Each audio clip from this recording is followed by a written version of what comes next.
রমাদান যেমনি the month of hope, আশা জাগানিয়া মাস, এট দ্য সেম টাইম এই রমাদান হচ্ছে মান্থ অফ ওয়ার্নিং, একটা ওয়ার্নিং এর মাস। নবী যেমনি আশা জাগাইছে আবার ওয়ার্নিং দিয়েও গেছে, খবরদার।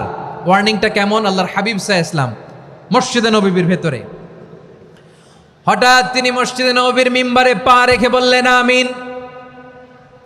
দ্বিতীয় ধাপে পা রেখে বললেন আমিন, তৃতীয় ধাপে পা রেখে বললেন আমিন। সাহাবারা অবাক হয়ে বললেন, ইয়া রাসূলুল্লাহ, ইয়া হাবিবাল্লাহ, তিনবার শুধু আমিন আমিন পড়লেন, কেন পড়লেন আমরা কিছু জানি না, আমাদেরকে জানিয়ে দেন কেন আপনি তিনবার আমিন বললেন। রাহমাতাল লিল আলামিন আল্লাহর হাবিব বললেন, ও আমার প্রাণের সাহাবীরা, আমি যখন মসজিদে নববীর মিম্বারের প্রথম ধাপে পা রেখেছি, সাইয়েদনা জিবরিল এসে আমাকে বলেছে, ও নবী, আপনার নাম শুনে যে ব্যক্তি আপনার উপর দুরূদ পড়ে না তার ধ্বংস। আপনি বলেন আমিন। আমি বলেছি আমিন।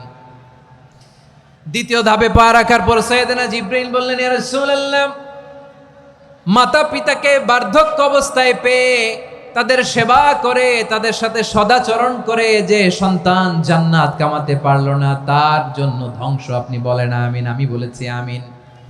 আবার মিম্বারের তৃতীয় ধাপে ঠিক যখনই আমি পা রাখলাম, সাইয়েদনা জিবরাইল বললেন, নবী, রমজান মাস পাওয়ার পরে এই মাসে ইবাদত করে যে ব্যক্তি নিজের গুনাহ মাফ করাতে পারলো না তার জন্য ধ্বংস। আপনি আওয়াজ করে পড়েন আমিন।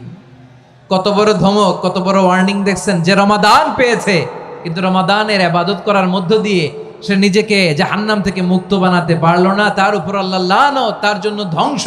সাইয়েদনা জিবরাইল বলেছেন আমিন, স্বয়ং বিশ্বনবীও বলেছেন আমিন। আওয়াজ করে পড়েন নাউযুবিল্লাহ।